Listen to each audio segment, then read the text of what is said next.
യഥാർത്ഥത്തിൽ സംഭവിച്ചത് ഈ അറ്റാക്ക് ഉണ്ടാകുന്നു. ആദ്യം 2 കൂട്ടമായിട്ടാണ് ഇവരെത്തുന്നത്.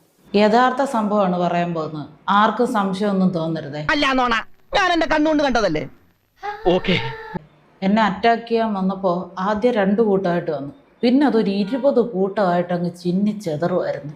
വടിവാളായിട്ട് എനിക്ക് ചുറ്റും 8 പേരാ. അപ്പൊ മറ്റൊരാൾ അകത്തൂടെ കയറി നമ്മുടെ സുരക്ഷാ വലയത്തിനുള്ളിലേക്ക് കടന്നു വരുന്നു. അങ്ങനെ ഏകദേശം 20 പേരുടെ കൂട്ടമായിട്ട് ചിന്നിച്ചെതറിയതിൽ ഒരു 2000-ഓളം പേരുണ്ടാവും. അത് നിസ്സാർക്കാരല്ല, വടക്കമ്മലെന്നുള്ള ടീം. ചട്ടമ്പിയായി ജനിച്ചു പോയില്ലേ, ഓടാൻ പറ്റുമോ?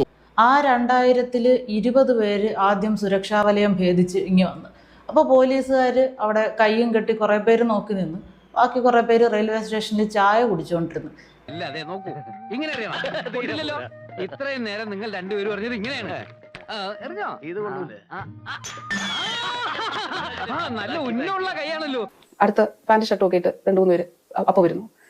2-3 അറിയില്ല, അപ്പൊ വരുന്നു. 100 കണക്കിന് ആളുകൾ പിന്നെ അതാ പാൻറ്റും ഷർട്ടും ഇട്ടുകൊണ്ട് വന്നു. നേരത്തെ തെറ്റിപ്പോരുത്, മുണ്ടും ഷർട്ടും ആയിരുന്നു. ഇപ്പോൾ പാൻറ്റും ഷർട്ട്, പിന്നെ ജീൻസും ബനിയനും ധരിച്ചവർ അടുത്ത സെക്ഷനിൽ വരുന്നുണ്ട്. ഇനി അന്ന് നല്ല നിലാവുണ്ടായിരുന്നു. നിലാവെട്ടത്തിൽ നല്ല വ്യക്തമായി കാണാൻ പറ്റി. യുവർ ഓണർ, ഫെബ്രുവരി 7-ാം തീയതി കറുത്തവാവായിരുന്നു. അന്ന് നല്ല നിലാവുണ്ടായിരുന്നു എന്ന് പറഞ്ഞതിൽ നിന്ന് തന്നെ വാദി പറയുന്നത് പച്ച കള്ളമാണെന്ന് വ്യക്തമാകുന്നു.